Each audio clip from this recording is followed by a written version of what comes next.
عمر، ایسا وہ حکمران 10 سال 6 ماہ خلیفہ رہے حضرت عمر۔ ہر سال حج کے موقع پہ کھلی کچہری ہوا کرتی تھی۔ درمیان سے ایک صاحب اٹھ کے کہتے ہیں امیر المومنین آپ نے قانون بنایا ہے کوئی گورنر باریک ریشمی لباس نہیں پہن سکتا۔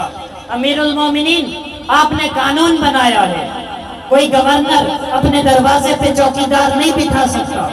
مصر کا گورنر ایاز اسے آپ نے منتخب کیا ہے، وہ ریشمی لباس بھی پہنتا ہے، اپنے دروازے پہ چوکیدار بھی بٹھاتا ہے۔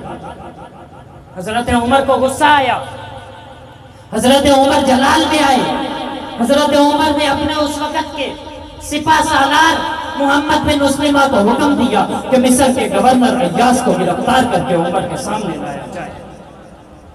محمد بن مسلمہ مصر پہنچے، دیکھا ریشمی لباس ہے، دروازے پہ چوکیدار ہے۔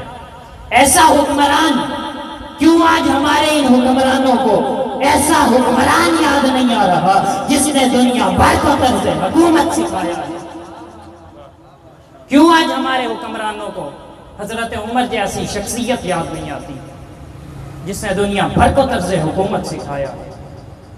محمد بن مسلمہ نے گورنر مصر کو ہتھکڑی لگائی، لا کے حضرت عمر کے سامنے پیش کر دیا۔ حضرت عمر کھڑے ہوئے اور اٹھ کے کہتے ہیں ایاز تو اپنی اوقات بھول گیا، تجھے آج اسلام کی وجہ سے عزت مل گئی تو تجھ میں تکبر آ گیا۔ ایاز تجھے معلوم ہے نا تیرا باپ مکہ کے پہاڑوں پہ بکریاں چرایا کرتا تھا، تجھے اسلام نے عزت دے دی، تو غریب مسلمانوں کے لیے اپنے دروازے پہ چوکیدار بٹھاتا ہے۔ میں تجھ سے صرف گورنری واپس نہیں دیتا بلکہ تجھے بیت المال سے 200 بھیڑیں دے رہا ہوں، جا اپنے باپ کی طرح مکہ کے پہاڑوں پہ چرا، 6 ماہ تک چرا، جب تجھے اپنی اوقات یاد آ جائے، جب تیرا پارا نیچے آ جائے، عمر کے پاس واپس آ جانا، عمر تجھے ویسا ہی پائے گا۔